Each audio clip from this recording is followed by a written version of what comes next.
Astaghfirullah. Bismillahirrahmanirrahim. Assalamualaikum warahmatullahi wabarakatuh.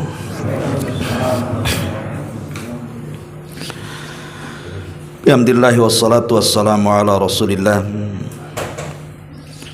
wa ala alihi wa sahbihi wa mawalah wa la hawla wa la quwata illa billahi wa ba'du. Terlanjutkan kajian kita masih membahas tafsir singkat dari surah Abasa, dan kita masuk pada ayat ke-23 dan seterusnya. A'udzubillahi minasyaitonir rajim. Bismillahirrahmanirrahim. Kalla lamma yaqdi ma amara. Sekali-kali jangan seperti itu. Dia manusia itu belum melaksanakan apa yang Allah perintahkan kepadanya. Ayat ini tentu sambungan daripada ayat sebelumnya.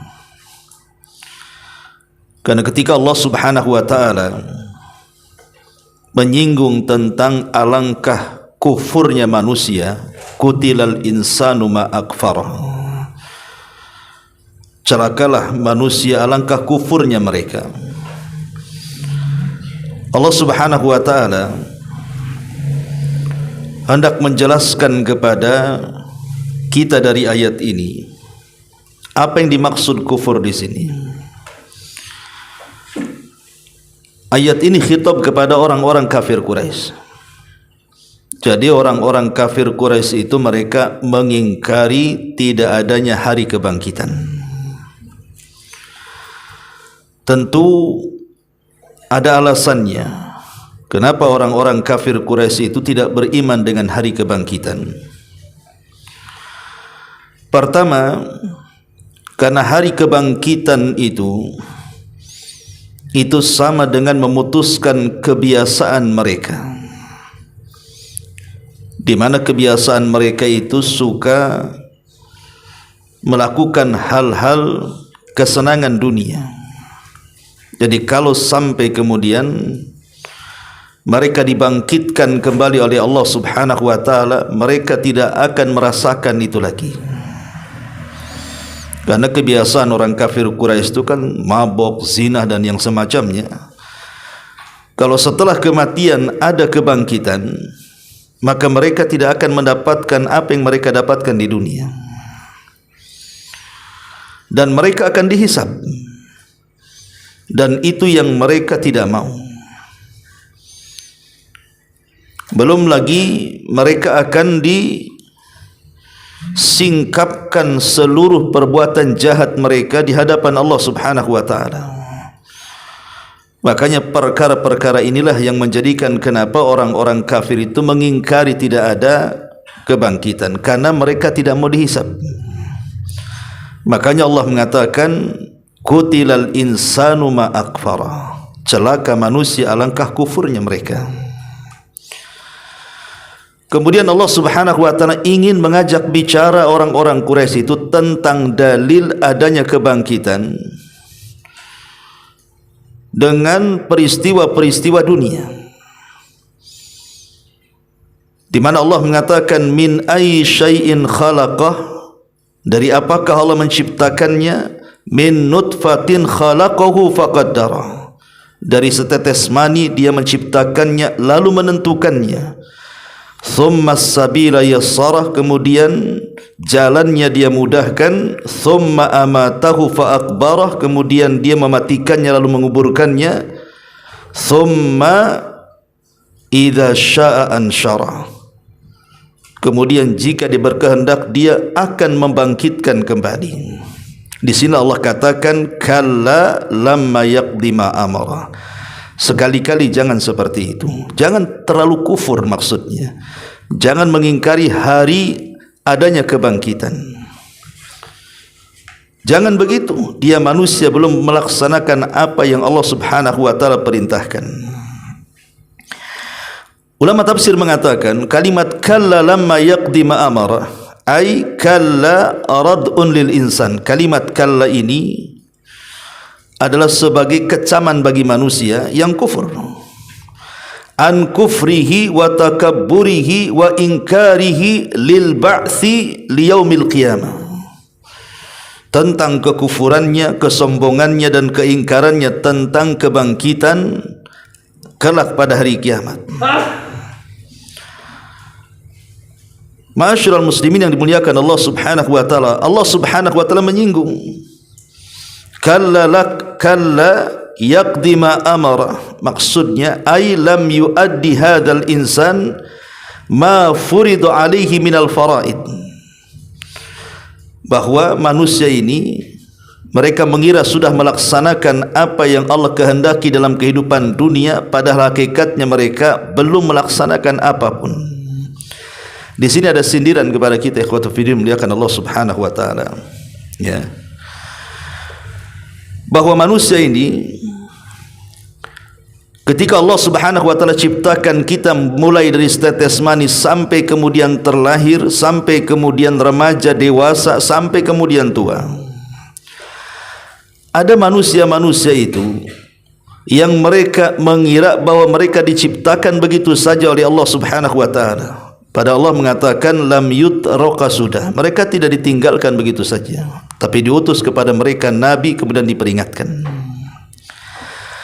Tapi ada manusia-manusia itu yang selama hidup di dunia seolah-olah mereka tidak yakin adanya akhirat, sehingga kehidupan mereka itu hanya dunia dan dunia. Lah kenapa alasannya? Ya tentu ikhwatu fiddin muliakan Allah Azza wa Jalla, ini karena perangkap daripada syaitan. Makanya ketika Allah Subhanahu wa taala berfirman dalam surah Al-A'raf ayat 12 sampai 16, ketika syaitan atau iblis berjanji kepada Allah Subhanahu wa taala, fabima aghwaytani la aqudanna lahum siratakal mustaqim, karena engkau sudah menyesatkan aku wahai Rabb, kata iblis, maka aku akan sesatkan Bani Adam dari jalanmu yang lurus. Thumma la'atiyannahum min baini aydihim wa min khalfihim wa an aymanihim wa an syama'ilihim wa la tajidu aktsarahum syakirin. Kemudian aku akan datangi mereka dari arah depan, belakang, samping kanan dan samping kiri, dan engkau tidak akan mendapatkan mereka ahli syukur. Abdullah bin Abbas radhiyallahu anhuma dan juga para ulama salaf seperti Sufyan Ats-Tsauri ketika memberikan catatan kepada ayat ini, maksudnya setan menggoda dari depan itu, maksudnya setan berusaha supaya manusia itu dilupakan dari akhirat. Adapun maksudnya setan menggoda dari belakang mereka itu, maksudnya supaya manusia dicintakan dengan dunia. Adapun setan menggoda dari arah kanan, maksudnya setan akan membuat syubhat dalam agamanya. Adapun setan menggoda dari arah kirinya, maksudnya setan akan menanamkan syahwat kepada manusia. Ini dari 4 arah angin setan itu menggoda kita. Syahidnya di sini adalah yang berkaitan dengan bab ini. Setan ini berusaha melupakan manusia dengan akhirat dan mencintakan dengan dunia. Dengan cara apa? Dengan cara 3. Pertama, setan berusaha melemahkan ibadah kita. Setan itu berusaha melemahkan ibadah kita. Malas solat, malas ngaji, malas baca Quran, malas zikir, pokoknya dimalaskan dengan ibadah. Sebab konsekuensinya kalau orang sudah malas ibadah pasti dijauhkan dari Allah. Kalau sudah dijauhkan dari Allah, konsekuensinya yang lebih berat adalah pasti dilupakan dengan hari akhir. Inilah tujuan setan, supaya dia lupa dengan hari akhir. Yang kedua, setan itu berusaha untuk supaya manusia itu meremehkan akan kemaksiatan dan keharaman. Jadi ketika mereka bermaksiat itu seolah-olah tidak sedang bermaksiat.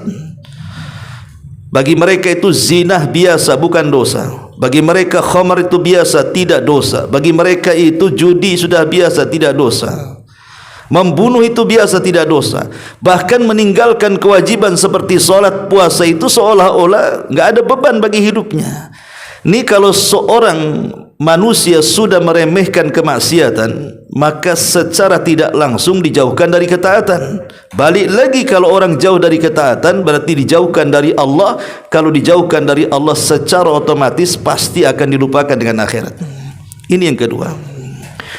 Kemudian yang ketiga, syaitan itu berusaha menanamkan tulul amal, panjang angan-angan tu ditanamkan kepada manusia itu supaya panjang angan-angannya, supaya panjang angan-angan soal dunia. Dengan cara apa? Dicintakan dengan dunia. Itulah kalimat wa min khalfihim, digoda dari arah belakang mereka, ditanamkan hubud dunia.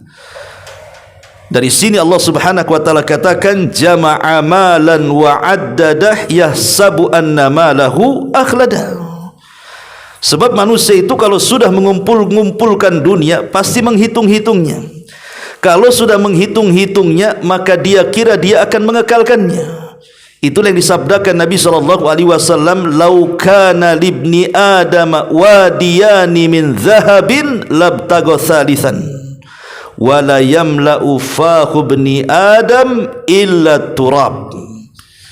Kalau seandainya anak Adam itu diberikan 2 lembah semua emas, pasti cari yang ketiga lembahnya. Sudah dapat 3 lembah, cari yang keempat lembahnya.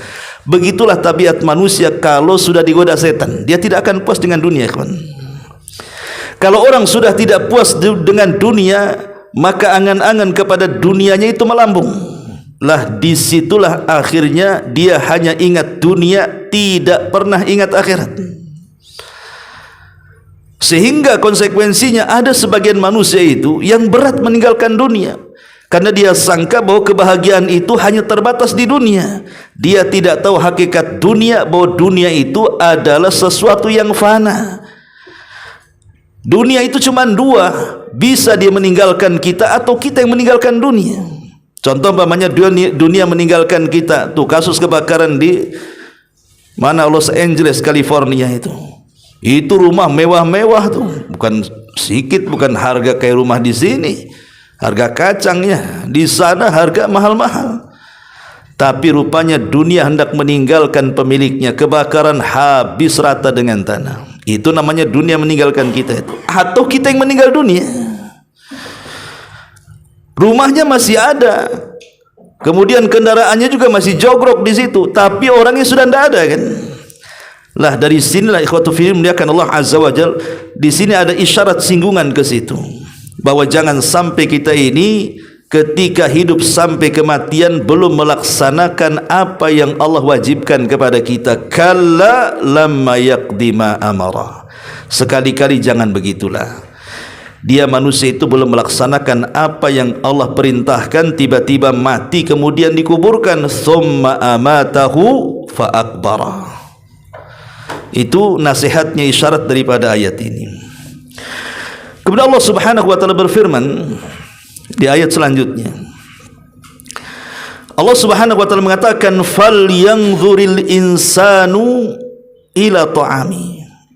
Hendaklah manusia itu memperhatikan apa yang dimakannya itu. Anna sababnal ma'a sabba. Kamilah yang telah mencurahkan air melimpah dari langit. Thumma syaqaqnal arda syaqqa. Kemudian kami belah bumi dengan sebaik-baiknya. Fa'ambatna fiha habba. Lalu di sana kami tumbuhkan biji-bijian. Wa inaba wa ghadba. Muncul anggur dan sayur-sayuran. Wa zaituna wa nakhla. Muncul zaitun dan pohon kurma. Wa hadaiqa ghulba. Kemudian kebun-kebun yang rindang. Wa faqihata wa abba. Buah-buahan serta rerumputan. Allah akhiri mata'al lakum wa li'an'amikum. Semua itu untuk kesenanganmu dan untuk hewan-hewan ternakmu. Dua permisalan ini ikhwatu fiddin, yang pertama dan yang kedua. Pertama, Allah Subhanahu wa taala mempermisalkan dengan kejadian manusia dalam janin. Itu kuasa Allah yang tidak bisa kita lihat. Proses dalam janin siapa yang lihat? Enggak ada yang lihat, kan. Bagaimana 40 hari segumpal sperma, kemudian ganti segumpal daging, akhirnya ganti segumpal dari darah ke daging sampai jadi manusia, kemudian brojol. Siapa yang menyaksikan? Tidak ada yang menyaksikan. Tapi permisalan yang kedua ini, Allah Subhanahu wa ta'ala ingin mempermisalkan sesuatu yang tampak oleh mata. Bagaimana Allah Subhanahu wa ta'ala sanggup membangkitkan manusia setelah kematiannya dengan permisalan ini. Falyanzuril insan ila ta'ami, maka hendaklah manusia itu memperhatikan makanan yang kita makan. Nasi yang antum makan itu asalnya dari mana coba? Itu asalnya dari biji, kemudian antum taruh di tanah, kemudian datang hujan. Hujan pun Allah Subhanahu wa ta'ala memberikan kepada tanah-tanah kita itu sesuai dengan kadar tanaman yang kita tanam. Sebab kalau seandainya hujan yang turun itu deras-derasnya menimbulkan banjir, habislah itu, enggak mungkin lagi biji itu tumbuh ke bawah banjir, kan begitu. Dan ini kuasa Allah Subhanahu wa ta'ala, ya. Jadi diturunkan hujan itu sesuai dengan kadarnya saja. Kemudian sisa airnya Allah simpan dalam tanah. Kemudian dari situ baru tumbuh. Siapa yang menumbuhkannya? Setelah tumbuh kemudian besar, akhirnya kemudian di situ tumbuh biji-bijian, di situ tumbuh buah-buahan, di situ tumbuh makanan, bukan hanya untuk manusia, bahkan untuk binatang rumput di mana-mana. Bahkan hutan pun akhirnya penuh dengan tanaman, menjadi rindang. Lah Allah katakan mata'al lakum wa li'an'amikum, itu semua nikmat bagi kalian dan bagi hewan ternak kalian. Lah dua permisalan ini sebagai dalil logika namanya, ya, bahwa dua permisalan ini bantahan kepada orang-orang kafir yang mereka mengingkari adanya hari kebangkitan setelah kematian. Kalau engkau tidak percaya bahwa adanya hari kebangkitan setelah kematian, Allah maha mampu membangkitkan kalian. Contohnya apa? Asal kalian, gitu maksudnya. Kalian kan dulu tidak ada. Sebagaimana Allah mengatakan, kaifa takfuruna billahi wa kuntum amwatan fa ahyakum thumma yumitukum thumma yuhyikum thumma ilaihi turja'un. Bagaimana kalian bisa kufur kepada Allah? Dulu kalian tidak ada, baru diciptakan dari setetes mani, dari setetes mani baru segumpal darah, dari segumpal darah baru segumpal daging, kemudian berbentuk, kemudian ditiupkan roh, kemudian keluar. Kalau Allah mampu menciptakan kamu dari ketidakadaan menjadi ada, maka Allah lebih ringan menciptakan yang sudah ada dikembalikan ada. Kan sudah jadi antum itu, kemudian mati dibangkitkan, lebih mudahlah bagi Allah. Lebih sulit mengadakan yang belum ada. Kalau yang sudah ada diadakan lebih mudah, seolah-olah Allah ingin katakan seperti itu. Kemudian dicontohkan permisalan yang kedua. Coba lihat tumbuh-tumbuhan itu. Siapa yang menghidupkan tumbuh-tumbuhan itu? Biji diletakkan, tiba-tiba kemudian turun hujan, tanah belah, kemudian jadi tumbuh-tumbuhan sampai besar, berbuah, berbiji dan macam-macam. Siapa yang menumbuhkannya? Kalau Allah mampu menumbuhkan ini, maka kalian harus paham Allah pun sanggup membangkitkan kalian. Jadi ini hendak mempermisalkan bantahan kepada siapa? Orang-orang kafir. Ma'asyiral muslimin wal muslimat rahimakumullah.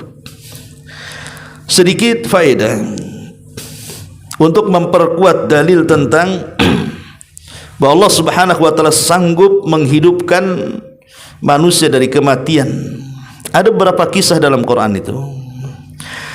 Pertama, Allah Subhanahu wa taala kisahkan dalam Al-Baqarah ayat 243. Allah mengatakan, alam tara ilal ladzina kharaju min diyarihim wa hum ulufun hadaral maut faqala lahumullahu mutu thumma ahyahum innallaha ladzu fadlin 'alan nas walakinna aktsaran nasi la yashkurun. Tidakkah kau melihat orang-orang yang keluar dari desa-desa mereka dan jumlah mereka ribuan karena menghindari kematian. Kemudian dikatakan kepada mereka yang menghindar dari kematian itu, matilah kalian. Kemudian setelah mati Allah bangkitkan kembali mereka. Kemudian Allah Subhanahu wa taala katakan, sesungguhnya Allah zat yang memiliki karunia atas manusia, tetapi manusia tidak bersyukur. Al-Baqarah ayat 243 ikhwatu fiddin, ini bercerita tentang seorang nabi. Nabi ini namanya Hazkial. Nabi Hazkial ini diutus sebelum Nabi Ilyas. Sebelum Nabi Ilyas atau Ilyasa. Jadi Nabi Hazkial ini, Hazkial ibnu Ajuz sebenarnya. Ibnu Ajuz itu artinya nenek-nenek. Karena ibundanya lama tidak punya anak sampai tua. Tiba-tiba melahirkan, itulah Hazkial. Jadi di tengah-tengah Bani Israel itu ada sebuah perkampungan terkena wabah taun. Jadi wabah taun menimpa mereka, ribuan orang mati. Sama dengan kasus corona lah, ribuan orang mati gitu ya. Akhirnya yang selamat ini, mereka ingin menghindar dari wabah taun. Mereka pun kemudian berjalan bergerak menuju lembah. Tapi sampai di lembah, rupanya malakul maut sudah menunggu mereka. Itu ada kaedah yang disebutkan para ulama, al-hadaru la yamna'ul qadara namanya. Menghindar dari kematian tidak mencegah takdir kematian. Tidak mati dengan corona, mati ketabrak mobil corona. Sama-sama coronanya kan ya. Jadi orang menghindar dari kematian bukan berarti tidak akan mati. Ada takdir kematian yang lainnya. Akhirnya kemudian mereka pun terjangkit penyakit yang berbeda, bukan taun. Karena malaikat maut sudah menunggu mereka. Akhirnya mereka membuat pagar supaya kematian mereka tidak dimakan binatang buas. Setelah buat pagar, baru mereka mati semua di situ. Ketika mereka mati itulah lewatlah Nabi Hazkial. Ya karena tidak dikuburkan ikhwatu fiddin, bangkai pula di mana-mana. Ketika melihat kaumnya mati semua berserakan gitu ya, bergelimpangan, maka Nabi Hazkial sedih. Akhirnya berdoa kepada Allah Subhanahu wa taala agar Allah menghidupkan mereka. Dan Allah pun kemudian mengabulkan permintaan Hazkial, tiba-tiba mereka hidup. Ini namanya hidup setelah kematian kan. Di dunia juga Allah sanggup ya. Setelah mereka hidup, maka Nabi Hazkial hidup bersama mereka beberapa tahun. Tapi sayang setelah Hazkial meninggal dunia, begitulah manusia. Sudah tidak ada nabi, akhirnya kufur lagi, menyembah satu berhala namanya Ba'lan. Maka diutuslah kepada mereka Nabi Ilyas. Syahidnya di sini adalah bagaimana Allah menghidupkan manusia dari kematian kan.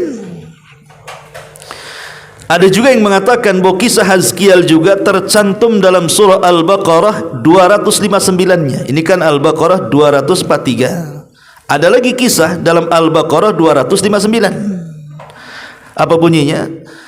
Allah Subhanahu wa taala mengatakan, "Au kalladzi marra 'ala qaryatin wa hiya khawiyatun 'ala urushiha qala anna yuhyi hadhihi Allahu ba'da mautiha fa amatahu Allahu mi'ata 'amin thumma ba'athahu qala kam labista qala labistu yawman aw ba'da yawmin qala bal labista mi'ata 'amin fanzur ila ta'amika wa syarabika lam yatasanna wanzur ila himarika walinaj'alaka ayatan linnas wanzur ilal idhami kaifa nunsizuha thumma naqsuha lahma falamma tabayyana lahu qala a'lamu anna Allah ala kulli syai'in qadir." Jadi ada satu kisah, ada sebuah negeri itu dijajah oleh musuh, diserang oleh musuh sampai bangunan-bangunannya rata dengan tanah. Sama lah dengan kayak Palestina sekarang kan, dijajah Israel setahun lebih, rata tuh di Gaza tuh bangunannya, kurang lebih lah kayak gitu ceritanya ya. Jadi Nabi Hazkial ini lewat kepada negeri yang habis dijajah dan hancur sampai ke para-parapnya. Jadi Hazkial ini melamun, Apa mungkin Allah mampu mengembalikan negeri yang mati ini? Saat melamun itu karena dia habis kelelahan safar, dia ingin istirahat. Carilah sebuah lubang, kemudian dia pun masuk di lubang itu, tertidur dia. Ditambatkan keledainya, kemudian ditaruhlah makan di sampingnya, dia tidur. Rupanya tak bangun-bangun sampai 1 abad. Bayangkan, 100 tahun dia tidur, ya. Karena tidurnya ba'da zuhur, setelah 100 tahun dibangunkan asar, jadi seolah-olah dia baru saja tidur ketika dibangunkan itu. Jadi ditanyalah kepada dia, kam labista, berapa lama kau tidur, katanya. Mungkin 1 hari atau setengah hari, katanya. Padahal sudah 1 abad tuh, ya. Maka dijelaskan, bahkan engkau tidur mi'ata amin, sudah 100 tahun alias 1 abad. Enggak percaya, kau lihat tuh makanannya yang kau bawa sudah enggak ada, minuman yang kau bawa sudah enggak ada. Lam yatasanna, minuman dan makanannya itu masih utuh, ya. Tetapi masalahnya yang tidak utuh itu keledainya. Jadi makanannya masih utuh, minumannya masih utuh, keledainya sudah jadi tulang belulang. Ya namanya diikat nggak dikasih makan setahun, ya matilah kan itu, ya. Akhirnya sudah besar lah tulang-tulangnya itu. Baru dia sadar, oh iya mungkin 1 abad. Disitulah Allah Subhanahu wa ta'ala tunjukkan kekuasaannya menghidupkan keledai kembali. Tiba-tiba entah berantah dari mana, tulang belulang itu terangkai lagi, dagingnya datang lagi, kemudian membungkus tulangnya sampai jadi keledai, dimasukkan ruhnya, tiba-tiba berteriak seolah-olah kiamat dibangkitkan. Dari situ Uzair ataupun Hazkiel mengatakan, sekarang aku tahu Allah Subhanahu wa ta'ala sungguh mampu untuk melakukan apapun. Artinya keledai saja bisa dihidupkan, apalagi kota yang mati. Pasti Allah bisa menghidupkannya. Syahidnya di sini apa? Ini keledai mati dihidupkan, kan? Kalau Allah Subhanahu wa ta'ala sanggup menghidupkan keledai setelah kematiannya, masa Allah tidak sanggup menghidupkan kembali kelak pada hari kiamat? Ma'asyiral muslimin yang dimuliakan, ada yang mengatakan bahwa orang ini yang melintasi kota itu namanya Hazkiel.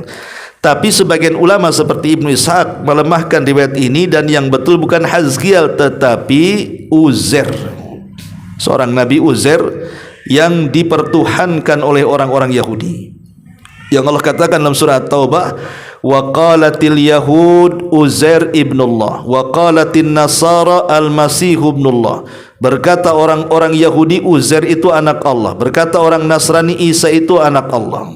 Jadi Uzair yang lewat di situ. Jadi kisahnya begini, ada raja Babylon namanya Bukhtun Nasr, dan Bukhtun Nasr itu juga menguasai banyak belahan dunia, sama dengan pendahulunya Namrud, karena sama-sama raja Babylon Irak.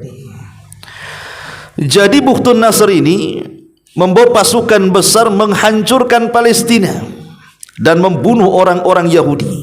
Dahulu orang Yahudi dibantai oleh Bukhtun Nasr itu, semua laki-lakinya dibantai, perempuan dan anak-anaknya jadi tawanan dibawa ke Babylon Irak. Lah karena tidak ada manusia, kan, karena semua dibawa ke Irak sana, jadi kota itu hancur, nggak ada orang.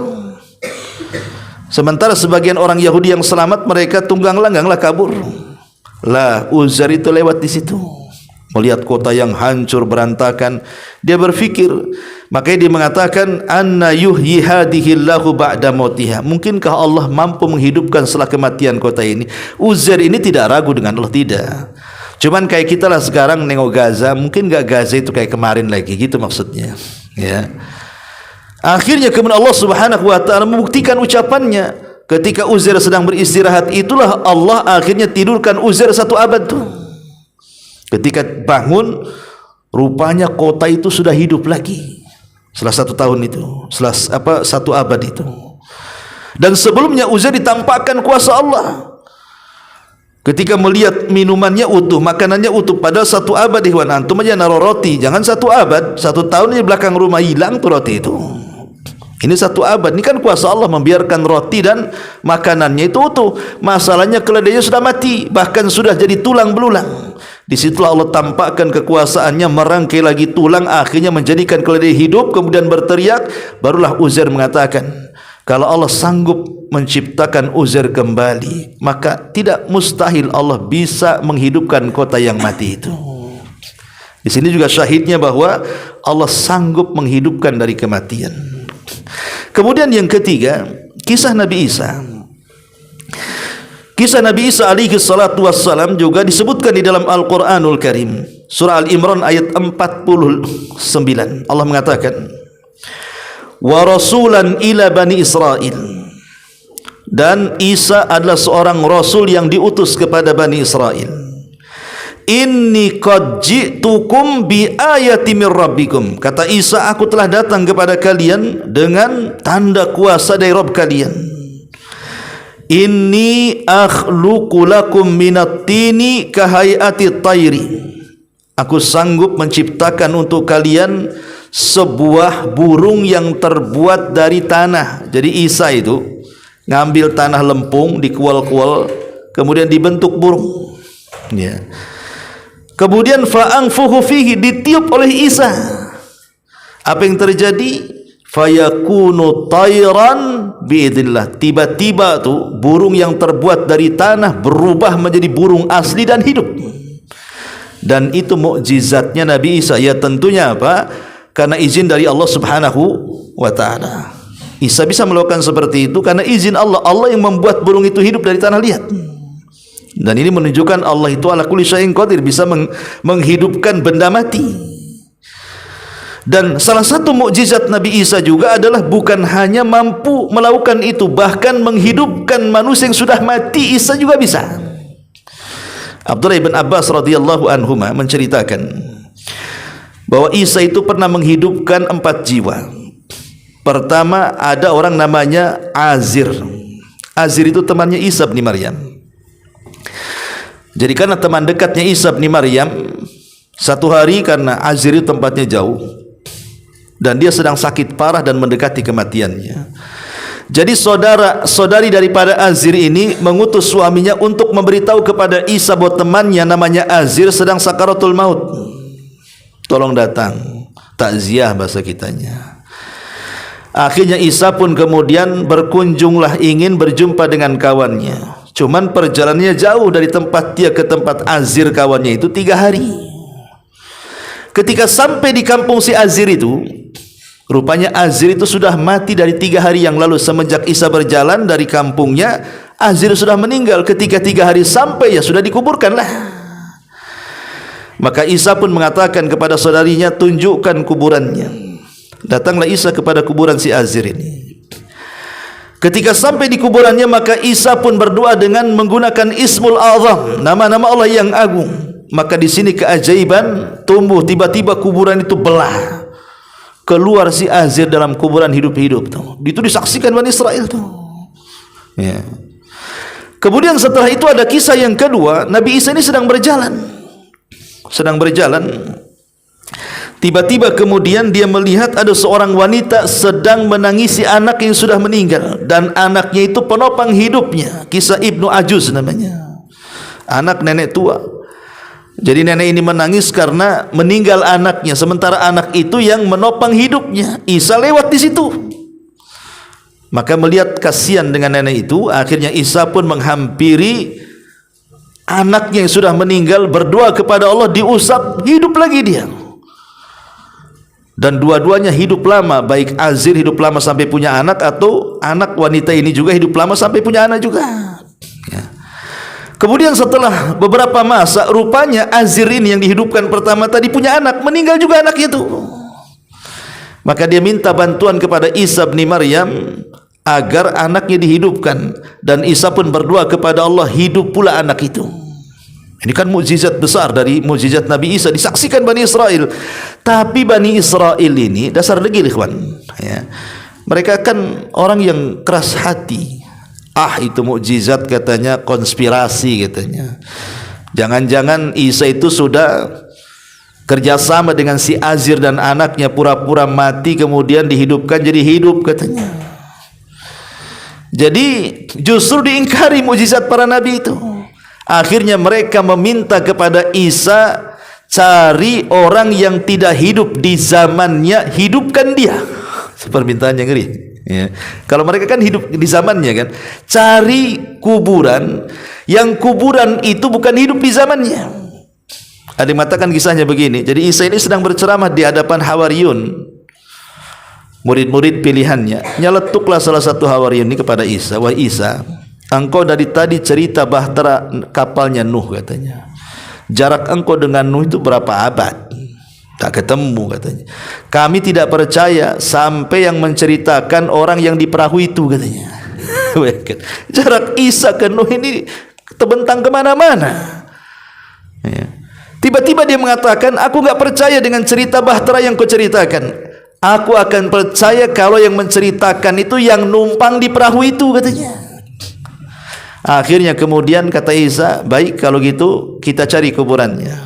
Yang numpang di perahu itu kan anak-anaknya Nuh. Di situ ada Syam, di situ ada Ham, di situ ada Yafis.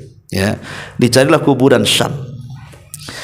Setelah ketemu kuburan Syam itu, maka Nabi Isa berdoa kepada Allah Subhanahu wa taala. Setelah berdoa kepada Allah, dia memanggil Syam 3 kali, kum ya Syam, kum ya Syam, kum ya Syam. Berdiri wahai Syam, berdiri wahai Syam, berdiri wahai Syam. Tiba-tiba belah kuburannya, kawan. Keluar Syam ibnu Nuh. Ya. Untuk supaya meyakinkan itu Syam ibn Nuh, Isa bertanya, man anta, siapa kamu? Kata Syam, ana Syam putra Nuh katanya. Kemudian Isa mengatakan, tolong ceritakan bagaimana kisah di bahteramu, di perahu, macam mana kisahnya. Ini kisahkan sama dia. Ya. Barulah kemudian Bani Israel percaya tuh dengan kisahnya tuh. Karena yang menceritakan kan pelakunya sendiri yang di atas perahu kan. Ya. Tapi kemudian Isa mengatakan, apakah kau ingin tetap hidup atau kau ingin mati lagi katanya. Maka Syam ibn Nuh mengatakan, saya ingin mati lagi, tapi saya minta syarat, minta kepada saat kematiannya jangan merasakan sakaratul maut katanya. Akhirnya kata Isa, mati dia, balik lagi ke kuburannya. Subhanallah. Nah ini kisah Israiliyat yang dimuliakan Allah Subhanahu wa taala. Tapi memang salah satu mukjizat Nabi Isa adalah mampu menghidupkan orang mati karena izin dari Allah Subhanahu wa taala. Ini kan dalil juga bahwa kalau Allah juga sanggup menghidupkan orang mati di dunia, maka Allah lebih sanggup juga menghidupkan orang mati setelah kematiannya. Tapi Bani Israel ini memang aneh. Kemudian mereka akhirnya mencari-cari alasan, Isa itu memang pandai kalau dalam urusan pengobatan itu. Kami minta mukjizat yang lain katanya. Apa mukjizatnya? Tolong minta sama Allah turunkan hidangan lezat dari langit. Tuh, makin kurang ajar kan? Minta hidangan. Makanya di Quran itu ada namanya surah Al-Maidah. Surah Al-Maidah itu artinya hidangan dari langit. Isa menolak, tidak. Ya, tapi Isa mengancam mereka, kalau seandainya kalian tidak beriman, maka azab akan turun kepada kalian. Saya akan meminta kepada Allah. Akhirnya setelah mereka ketakutan, betul-betul hidangan itu turun dari langit, ikhwan. Makanan lezat luar biasa. Kata Isa, inilah id untuk awal dan akhir kita. Makan oleh kalian. Hawariyun yang meminta tidak berani dekat. Coba bayangkan, takut mereka. Karena itu makanan lezat. Akhirnya apa? Isa mengundang orang-orang miskin. Ya kalau orang miskin yang makan, habislah kan itu.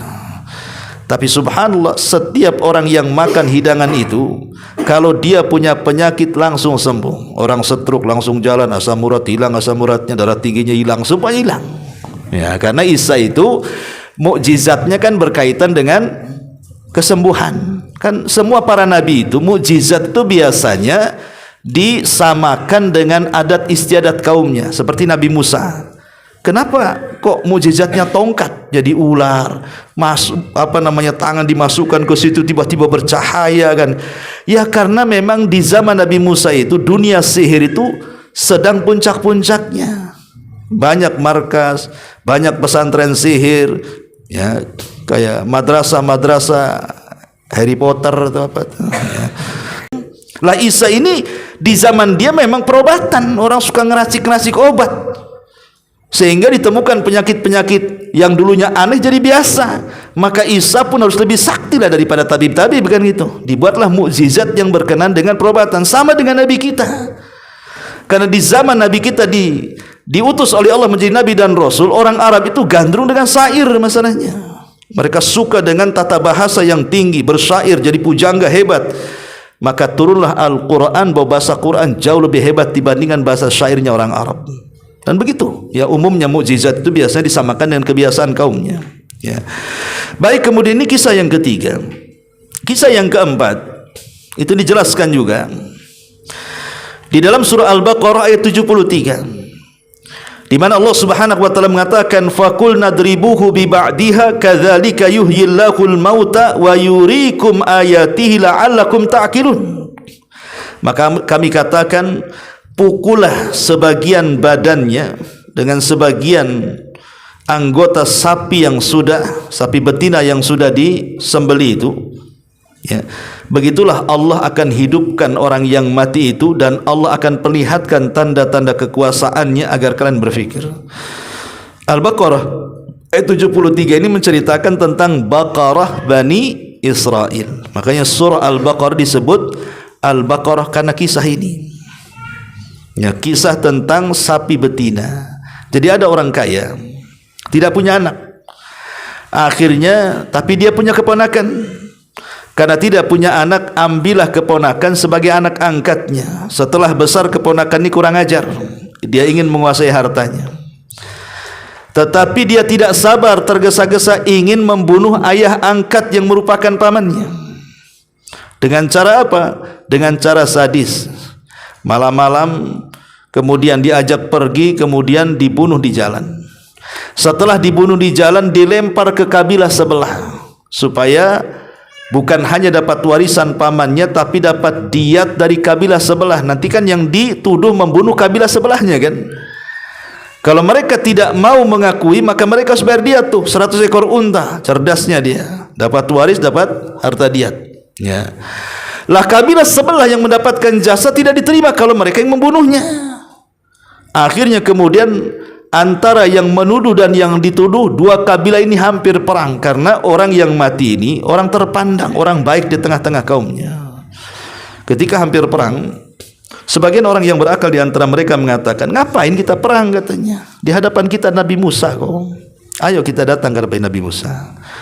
Datang mereka ke Nabi Musa, ya Musa, ini ada kasus ini, ya tolong pecahkan siapa pembunuhnya. Maka Nabi Musa berdoa kepada Allah Subhanahu wa taala. Ketika berdoa kepada Allah, maka Nabi Musa mengumpulkan Bani Israel dan mengatakan, innallaha ya'murukum an tadhbahu baqarah. Allah sudah perintahkan kepadaku, kepada kalian, agar kalian menyembelih sapi betina. Tiba-tiba mereka mengatakan, ya Musa, kami tanya siapa pembunuh, kenapa kau jawab suruh menyembelih sapi betina katanya? Nggak nyambung ini katanya. Ya. Itulah Bani Israel. Coba kalau mereka langsung menyembelih sapi itu, selesai urusan kan, pasti akan terbongkar pembunuhnya kan. Tapi degilnya Bani Israel kayak gitu kan. Maka Musa marah akhirnya. Apakah saya akan mengolok-olok wahyu Allah kepada kalian?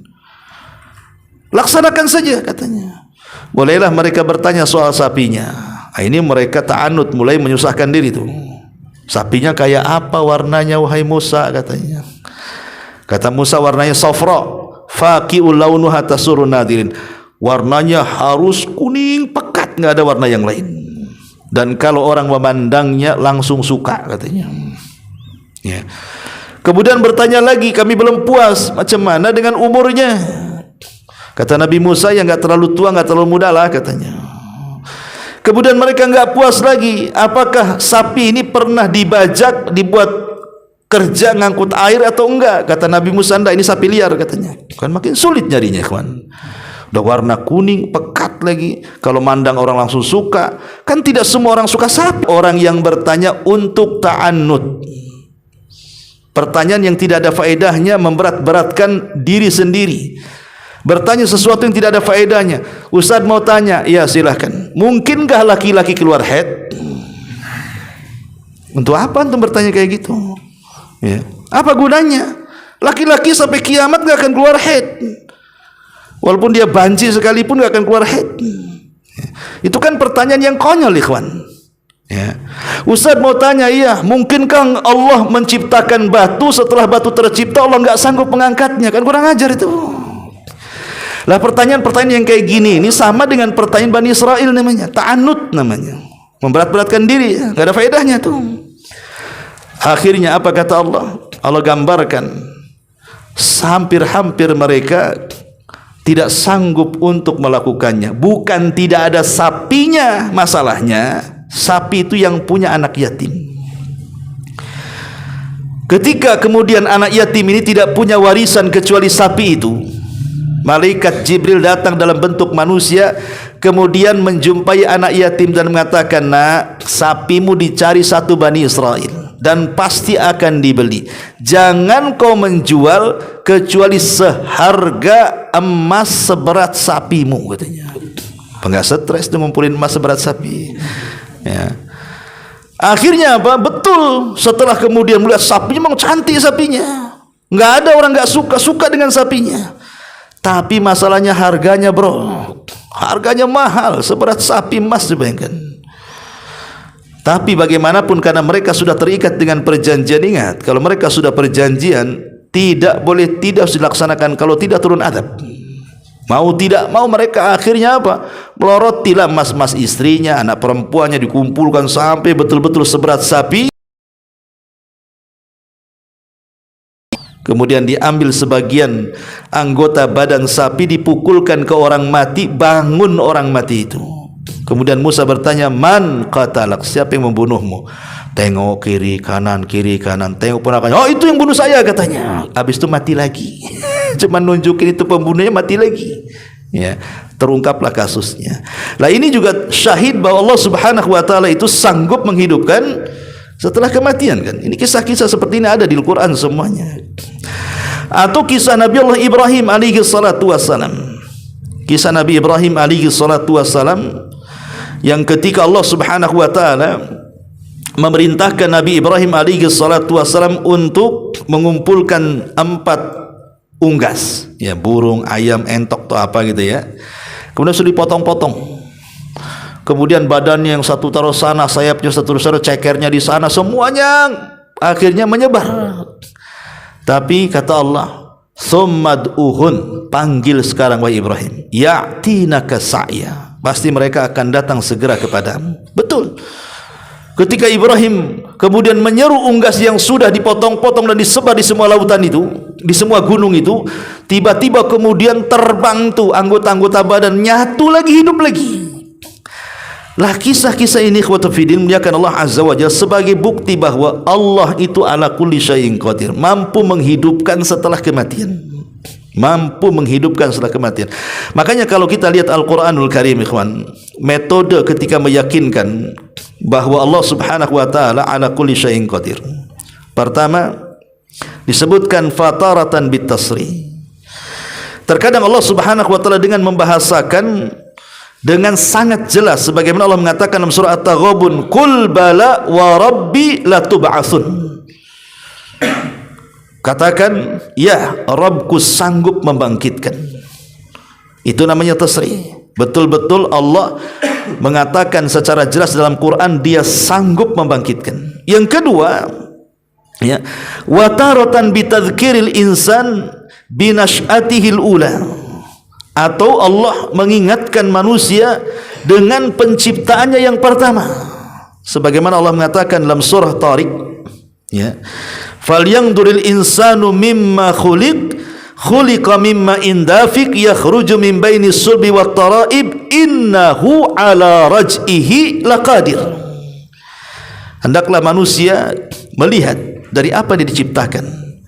Dari setetes mani yang memancar dari sulbi laki-laki dan wanita. Kemudian Allah mengatakan innahu ala raj'ihi laqadir. Allah ketika mengembalikan di hari kebangkitan sungguh sangat mampu. Ini metode Allah itu mengingatkan manusia dari penciptaan awal. Kalau Allah sanggup menciptakan kamu dari ketidakadaan, sekarang sudah ada, tiba-tiba mati Allah bangkitkan, lebih mudah lagi maksudnya. Ini yang kedua. Yang ketiga, wa taratan bil istidlali bi imbatin nabat. Atau terkadang Allah berdalil dalam Quran itu dengan kehidupan tumbuh-tumbuhan yang kita sedang bahas ini. Ya. Yang Allah Subhanahu wa taala katakan di sini, Apa namanya? Falyanzuril insan ila ta'ami. Coba kau lihat makanan yang kau makan itu. Jangan lihat lauknya saja, rendangnya, jangan itu aja yang lihat itu. Lihat nih beras yang kita makan ini dari mana asalnya. Coba bayangkan. Dari mana asalnya kok bisa jadi beras ini? Oh, dari tanaman. Anggur yang kita makan, dari mana asalnya anggur ini? Dari biji anggur katanya. Dari mana ini asalnya jeruk, rambutan, durian ini? Nah, harusnya kita berpikir, oh, dia dari bijinya, kemudian tumbuh, turun hujan, tumbuh jadi pohon, akhirnya berbuah. Lah itu kuasa siapa menghidupkan sampai kita makan buah-buahannya itu? Kuasa Allah. Ini yang ketiga, terkadang Allah untuk membuktikan Allah sanggup menghidupkan setelah kematian itu dengan mempermisalkan tumbuh-tumbuhan yang hidup. Ini yang ketiga. Yang keempat, wa taratan bil isyarah. Terkadang menggunakan isyarat. Seperti Allah mengatakan dalam surah Al-Ahqaf ayat 33. Awalam yarau annallaha alladhi khalaqas samawati wal ard wa lam ya'ya bi khalqihinna. Tidakkah kau lihat Allah itu sanggup menciptakan langit dan bumi? Dan Allah tidak lelah ketika menciptakan langit dan bumi. Biqadirin ala an yuhyal mauta. Maka kalau seandainya Allah menghidupkan kalian itu lebih mudah. Kau menciptakan langit bumi saja bisa, kau menciptakan kalian tidak bisa, ini gimana ceritanya? Allah mengatakan bahwa penciptaan langit dan bumi itu lebih asyad, lebih berat dibandingkan penciptaan manusia kan? Loh, kalau langit bumi bisa Allah ciptakan, masa menciptakan kita kembali tidak bisa? Ini akalnya di mana kan itu bahasanya? Terkadang Allah Subhanahu wa taala ingin membuktikan dengan dalil seperti itu. Atau wataratan bitanzihillahi anil abath. Atau terkadang Allah Subhanahu wa taala mensucikan dirinya bahwa setiap penciptaan itu tidak ada yang main-main. Allah mengatakan di dalam surah Al-Mu'minun, afa hasibtum annama khalaqnakum abatha wa annakum ilaina la turja'un. Apakah kalian mengira aku menciptakan kalian main-main ya? Tidak, bahkan kalian akan dikembalikan, akan diciptakan kembali. Kalian tidak main-main diciptakan, sebagaimana kalian juga tidak main-main akan dibangkitkan, ya. Atau wataratan bidzikril qasasi, atau terkadang menyebutkan kisah-kisah yang tadi kita kisahkan tadi kan. Lah itulah metode Al-Quran, ikhwan. Metode Al-Quran untuk memastikan Allah ala kulli syai'in qadir. Dan ini bantahan kepada orang-orang kafir yang mereka mengingkari hari adanya kebangkitan. Bahwa kebangkitan itu hak adanya, tidak boleh diingkari. Maka sebagai kewajiban kita kaum muslimin, di antara rukun iman adalah beriman dengan hari kiamat. Di mana beriman dengan hari kiamat terdiri daripada 5 rukun. Pertama, beriman dengan adanya kematian. Kita wajib yakin kita akan mati, dan harus yakin kita mati. Kullu nafsin dha'iqatul maut, setiap jiwa pasti mati, dan mati itu kiamat kecil yang pasti. Yang kedua, beriman dengan adanya peristiwa kubur, baik himpitannya, baik azabnya, baik nikmatnya, baik fitnahnya. Maka kita harus beriman semua akan terjadi, ya. Kemudian yang ketiga, beriman dengan kebangkitan, bahwa kita akan dibangkitkan kembali dan akan dihadapkan kepada Allah Subhanahu wa taala. Kemudian yang keempat, beriman dengan hisab. Kita harus mempertanggungjawabkan semua yang kita perbuat di dunia di hadapan Allah. Kemudian yang terakhir, jaza, balasan, ada surga, ada neraka. Itulah kandungan beriman dengan hari akhir, beriman dengan 5 perkara ini, bahwa Allah Subhanahu wa taala ala kulli syai'in qadir. Wallahu a'lam bishawab. Ini di antara tafsir daripada surah An-Naba. Kita akhiri sampai di ayat ke-32 dan selanjutnya kita lanjutkan minggu depan. Wallahu a'lam. Sampai di sini, kalau ada yang bertanya silakan kita buat tanya jawab, kalau tidak kita tutup.